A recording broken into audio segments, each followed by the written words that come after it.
Masmavi Mutfakta'ya hoş geldiniz. Sevgili arkadaşlarım, son zamanların viral tarifi çikolatalı çörekler, daha doğrusu çikolatalı poğaça yapacağız. Harika bir lezzet. Hemen başlıyorum. İyi seyirler dilerim. Tarifimize ilk olarak ön mayamızı yaparak başlayalım. Kasemize yarım su bardağı ılık suyumuzu alalım. Suyunuz ılık olursa daha güzel, çabuk toparlanmasını sağlar. Bir paket toz maya, yarım su bardağı şekerimizi ekleyelim. Kısa bir süre tel çırpıcımızla güzelce bir karıştıralım. Hani mayamız biraz erimiş olsun. Şimdi bir su bardağı unumuzu ilave edelim ve tahta kaşığımızla iyice karıştıralım. Yani şöyle söyleyeyim, çok kendini tutan, hafif sünen bir kıvama getirin. Bunu tahta kaşıkla yapın, hiç elinizi değmenize gerek yok. Bakın, bu kıvama getirin, hiç pürüz kalmasın. Biraz böyle çırparak karıştırın ve daha sonra kaşığınızı çıkarıp kıyısını köşesini bir toparlayıp tezgahta bir 10 dakika bu şekilde dinlendirelim. Kapağını kapatıyorum, 10 dakika dinlenmeye bırakıyorum. Ve 10 dakikanın sonunda bakın sevgili arkadaşlarım, çok hafiften kabardı ve çok sünen bir hamur elde ettik. Bakın sakız gibi sünüyor. Tam istediğimiz kıvam budur. Şimdi harcımıza bir su bardağı ılık süt, bir tam yumurta, bir yumurta akı, bir yumurta sarımızı kenara ayıralım. Onun da yüzeyini kapatın ki kurumasın. Çünkü daha çalışacağız, süremiz var. O üstü açık durursa kurur. Bir paket vanilya ve isteğe bağlı olarak portakal veya limon kabuğu rendeleyebilirsiniz. Çok yakışıyor çikolatalı çöreklere, tavsiye ederim. Şimdi hepsini yine tahta kaşığımızda kısa bir süre karıştıralım. Biliyorsunuz ön maya yaptık, sonra diğer malzemelerimizi ekledik. Kısa bir süre karıştırdık. Unumuzu ekleyerek kabaca toparlayalım. Ön mayada kullandığımız un ile birlikte toplamda kullanacağımız un miktarı 4,5 maksimum 5 su bardağı kadar. Bu fark neden olur? Çünkü kullandığınız yumurta farklı olabilir, unun suyu çekme oranı farklı olabilir. O yüzden 4,5 maksimum 5 su bardağı unla yoğurabilirsiniz. Hamurumuzu kabaca toparladıktan sonra 70 gram tereyağımızı ilave edelim. 5 dakika seri bir şekilde yoğuralım. Tereyağı eklediğiniz için ilk başta elinize yapışır. Hiç korkmayın, siz seri bir şekilde yoğurun. Daha sonra bakın sevgili arkadaşlarım, elinizin altında şahane bir hamurunuz oluyor. Böyle çok kurcalarsanız elinize yapışır.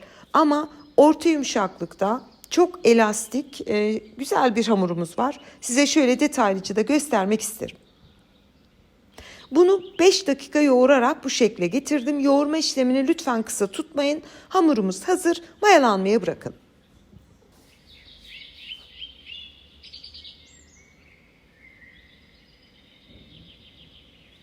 Bir saatin sonunda hamurun mayası da gelmişti. Bakın sevgili arkadaşlarım, tam 1 saat beklettim ve bu kadar güzel kabarmıştı. Şimdi mayası gelmiş hamurumuzu tezgaha çok az un serperek bir spatula yardımıyla komple alalım. Gördüğünüz gibi çok yani bir hamurun kıvamı ne kadar güzel sünüyorsa, göz göz olmuşsa poğaçanızın sonucu da o kadar güzel olacak demektir. Yani ilk çalışırken zaten az çok anlarsınız ne kadar güzel olacağını. Şimdi hamuru göz kararı şöyle kendi el yordamınızla biraz genişletin, büyütün. Hamurumuzun arasına eklemek için 1,5 su bardağı damla çikolata kullanıyorum. Yarısını bitter, yarısını sütlü kullanacağım. Bunu size bırakıyorum. İster tamamen sütlü, isterseniz tamamen damla da kullanabilirsiniz. Bütün çikolataları tam ortasına serpelim. Daha sonra katlama işlemlerimize başlayalım. Aslında bunu hamura ekleyip yoğurabilirsiniz. Ama o zaman damla çikolataları kırıp hamuru da hamur ne olur biliyor musunuz sevgili arkadaşlarım? Böyle kakaolu bir hamur olur. Rengini değişir. O yüzden bu katlama işlemlerine lütfen dikkat edin. Bakın bir katladım. Üzerine biraz un serptim. Elimle açtım. Zaten hamurunuz o kadar güzel ki sadece elinizle bile çok güzel açabiliyorsunuz. Burada Biraz videoyu hızlandırdım ki izlerken size sıkıcı gelmesin. Ama atlayamazdım da, önemli ayrıntılar. Tekrar katladım. Tekrar bakın sadece elimle düzeltiyorum. Gördüğünüz gibi damla çikolatayı şu anda bütün her tabakaya yaymış oldum. Ve son bir kez bir defa daha katlayalım. Bu katladığımızı da yine un serpelim. Yani elinize yapışırsa un serpebilirsiniz. Un serperek elimle açıyorum. Ve daha sonra kendi ekseninde dönebilen bir merdane ile büyütmeye başlayalım. İlk önce basıyorum. Daha sonra da merdane ile birkaç dokunuşla tam 60 santim uzunluğunda diyebilirim. Ve genişliği de 20-25 santim genişliğinde açtık.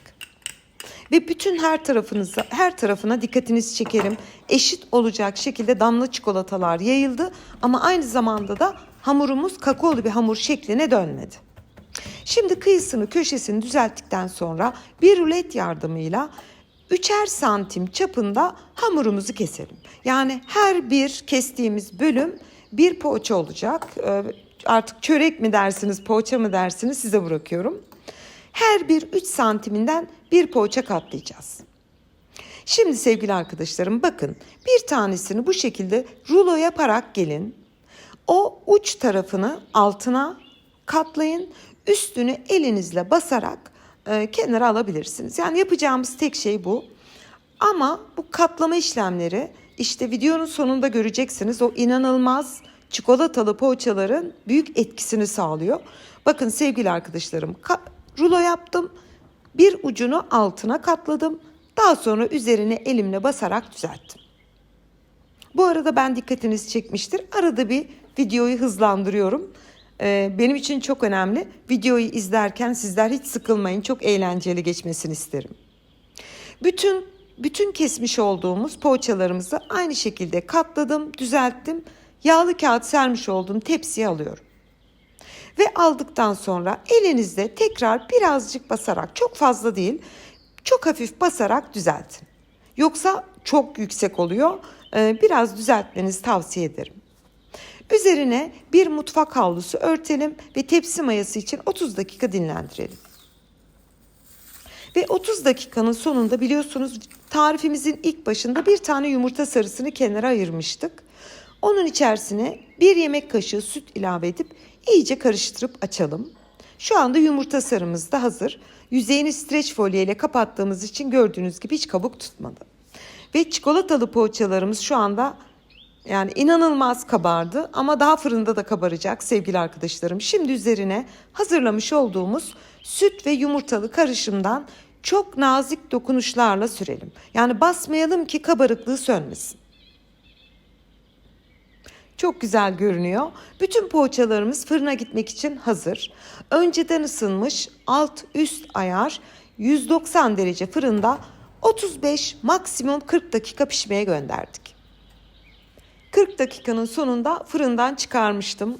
Bakın sevgili arkadaşlarım, böyle bir kabarma, böyle bir güzellik olabilir mi? Hemen size şöyle detaylıca bir göstermek isterim. Terlememesi için hepsini tek tek tele aldım.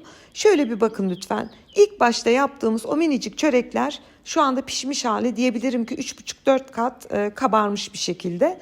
Hemen hepsini terlememesi için bir tele alıyorum. Bu arada bazıları yapıştı, görüyorsunuz. Aynısı sizde de olacak çünkü çok kabarıyor. Çok güzel bir çörek oluyor. Ve çöreklerimiz sunum için hazır. Sizlere şöyle detaylıca bir gösterip büyük bir zevkle doku testine geçiyorum.